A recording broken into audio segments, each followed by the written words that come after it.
We want you to know who is behind the two voices you're hearing. Your hosts tonight are Vanessa Lucero Mazei, Assistant Registrar and Student Services Coordinator, and Leslie Tobakos, Registrar, Financial Aid, and Admissions Manager. Please know that we always do things a little differently here at CAA. We make ourselves available, and when you call or email, you will be connected with one of us or with our administrative assistant to get answers to your questions. As has been mentioned throughout this series, we encourage you to refer to our Yellow Book. It's an excellent introduction to the Academy. So if you haven't received one from us, please request one online at the end of this presentation, and we'll email it to you. We'll mail it to you. Our first webinar gave you an overview of Cranbrook, telling you about our structure, campus life, approach, and legacy. If you missed that webinar or any of our past webinars, they're available on our website to view. Our second webinar explained how graduate studies look a little different at Cranbrook, both in the studios and around campus, taking you through the activities of a typical day here as a student. Our third webinar addressed a question we often hear from prospective applicants. How do I know what department is the right fit for me and my studio practice? The character of each department was discussed, and we showed you key places to look for information and guidance in making this decision. To find the past webinars on our website, navigate to the Admissions Information landing page found under the Student Services tab of our website. On the lower left-hand side of the page, click on Upcoming Recruitment Events, then on Past Webinars. All application materials, with the exception of official transcripts, are submitted online through Slideroom. If you have not yet begun an application for admission, you can find it on our website. At this point, we will walk you through the different parts of the application. The application requires a statement of purpose and an autobiographical statement. Statements should be between 1 and 2 pages in length, or approximately 1,200 words or less. You will upload your CV or resume. You will request letters of recommendation from 3 recommenders. Slideroom will contact your recommenders, who will then submit their letters through a confidential online link. Don't wait for your letters to be completed prior to submitting your application. The letters will automatically be attached to your application whenever they are received. Complete the recommendation section early. This allows your recommenders more time to complete their letters. And do this even if you are not yet ready to submit. Your portfolio will be uploaded through Slideroom. Applicants may attach up to 20 examples of recent work, providing the title, date, materials, and dimensions for each image file uploaded. On the application page of our website, we provide helpful tips for putting together a great portfolio. At this point, we will walk you through the different parts of the application. The application requires a statement of purpose and an autobiographical statement. Statements should be between 1 and 2 pages in length, or approximately 1,200 words or less. You will upload your CV or resume. You will request letters of recommendation from 3 recommenders. Slideroom will contact your recommenders, who will then submit their letters through a confidential online link. Don't wait for your letters to be completed prior to submitting your application. The letters will automatically be attached to your application whenever they are received. Complete the recommendation section early. This allows your recommenders more time to complete their letters. Do this even if you are not yet ready to submit. Your portfolio will be uploaded through Slideroom. Applicants may attach up to 20 examples of recent work, providing the title, date, materials, and dimensions for each image file uploaded. On the application page of our website, we provide helpful tips for putting together a great portfolio. Currently, the application fee is $85 and paid online by credit or debit card. Instructions for sending your official transcripts are included in the application. Please be sure to have your transcripts sent directly to our office by the college or university. You can contact Slideroom directly for technical support by emailing them at support@slideroom.com. Slideroom will respond promptly to your emails, and they are open Monday through Saturday from 9 a.m. to 9 p.m. Central Standard Time. Please be aware that the United States has 4 time zones. Cranbrook Academy of Art is located in the Eastern Time Zone. When calling our office, please keep in mind that we are open Monday through Friday from 8:30 a.m. to 5 p.m. Eastern Standard Time. If you have more technical questions, Slideroom has answers to frequently asked questions within the application.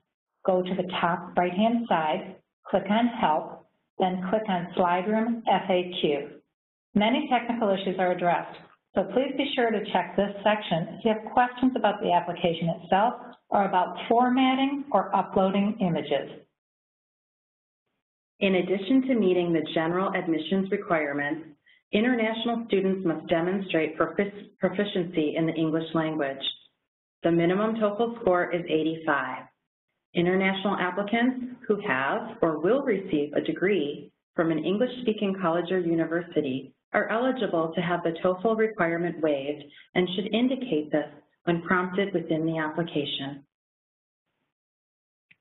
I do want to remind you that if you would like to ask questions, you may do so at any time. We do see that some are coming in already. We'll hold those to the end. At this time, we'll talk about the financial aid process. I'll show you where to find financial aid information on our website and how to apply for aid. We offer financial aid programs that include both need-based and non-need-based aid. Our website contains detailed information about these programs. I encourage you to review the information carefully to find out what may be available for you. Please email or call me, Leslie, with any questions you have after reading through the information. To find financial aid information on our website, click on Financial Aid under the Admissions and Student Services tab. The landing page provides general information. On the left-hand side of the landing page, there are links to the need-based aid and non-need-based aid sections. First, we'll talk about need-based aid. To be considered for need-based aid at Cranbrook, students must file the free application for federal student aid, more commonly called the FAFSA. In order to file the FAFSA, you must be a U.S. citizen or a permanent resident of the United States. File the FAFSA online. It's a relatively easy form to complete, but please do not hesitate to email or call if you have questions while filling it out. The information provided on the FAFSA is used to put together a package of awards that may include grants, loans, and/or federal work study. An award letter is sent with the offer of admission if you file the FAFSA by the priority deadline. The priority deadline is February 15th. You can file your FAFSA after the 15th. However, filing before that date will allow you to have complete information about any aid available to you as you make your decision. All students are eligible to be considered for non-need-based aid. By applying for admission, all applicants are automatically considered for a first-year scholarship. This includes international students, as well as domestic students who apply for aid and domestic students who choose not to apply for need-based aid. If you are selected for a first-year scholarship, you will be notified of the amount when you are sent your offer of admission. In addition, all students are eligible to compete for second-year scholarships. Students will be invited to submit slides of their work for a competitive review process during the spring of their first year of study. Now we will take some questions while you return to watching the video Glitter by 2010 graduate Ron Hempel. And as we said at the beginning, we are available to answer your questions or have a discussion with you if you think of something after the webinar ends.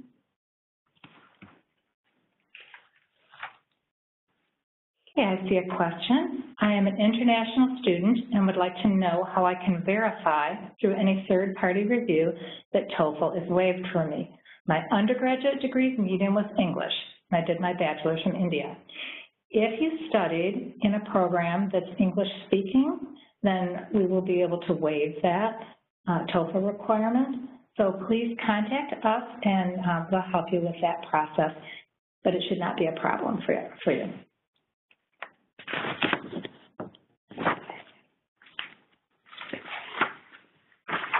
We have a question from a reapplicant. I want to reapply. What should I do? And can I reuse anything? Wonderful. Yeah, and welcome back to the process. Reapplicants will just need to submit a new application and pay the $85 application fee. Slideroom makes it quite easy for you to populate or reuse some of the data if it's still current.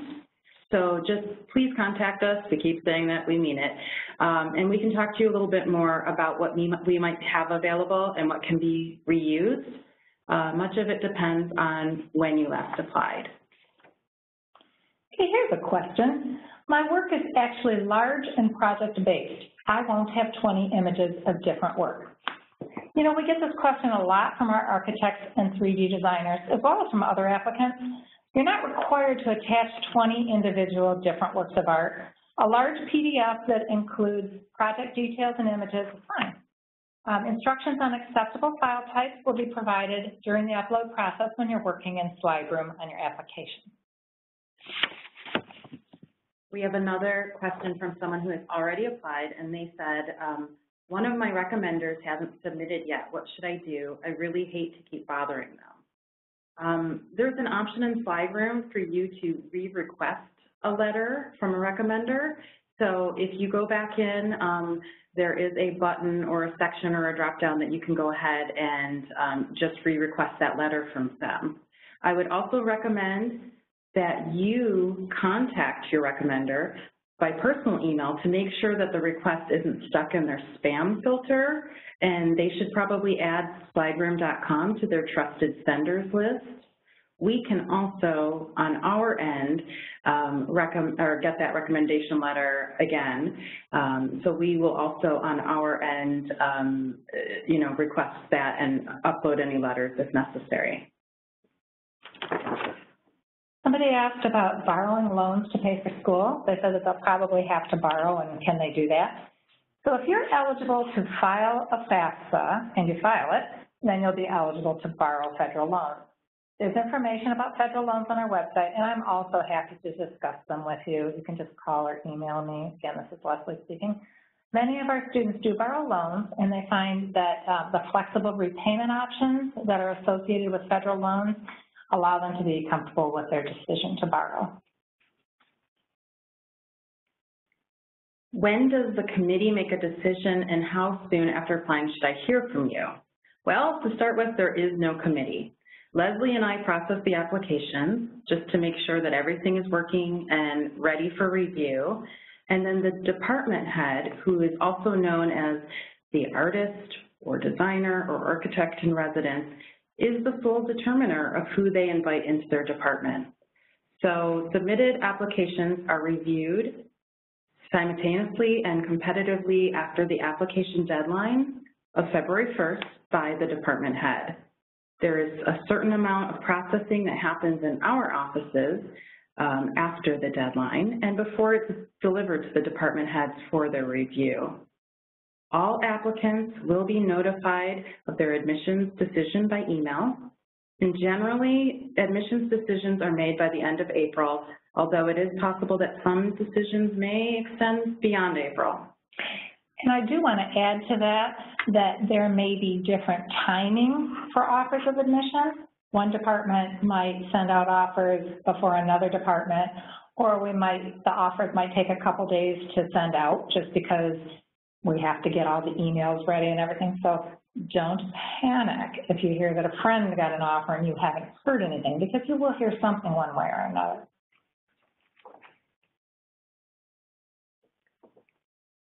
Okay, here's a question about transcripts.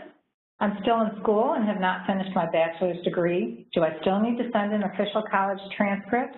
And the answer to that is yes.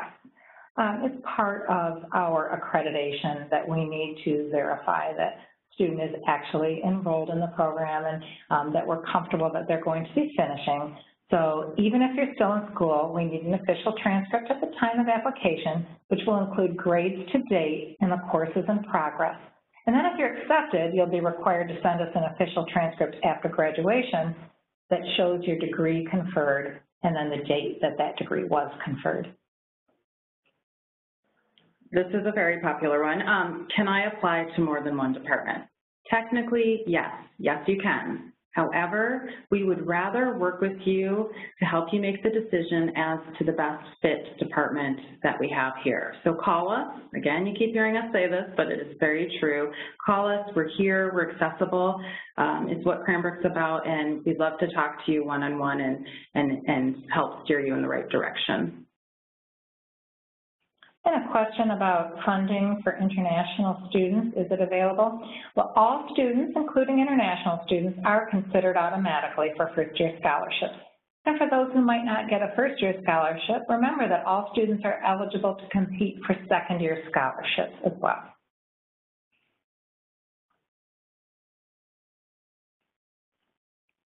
And maybe one more. Can I visit soon? The answer to that is yes. We love to have visits, and our doors are always open to you. As we get closer and closer to that deadline, however, a visit is part of the application process. So once we deliver the applications to the department heads to review, they will invite many of their top candidates here to the school to visit the department on an individual or group basis. So the department heads kind of run the show on that, and we recommend that if it's too close to the application deadline, that you go ahead and wait for that invitation. International students, obviously we know that you might not be able to make arrangements for a visa, or it just is too costly to come and visit us, so that would be replaced with Skype discussion. I'm not seeing any other questions coming in at this point. So I would just like to thank you so much for joining us. And remember, we truly are just a phone call or an email away. Do not hesitate to reach out to us, and we will get back to you. Have a great evening. Thank you.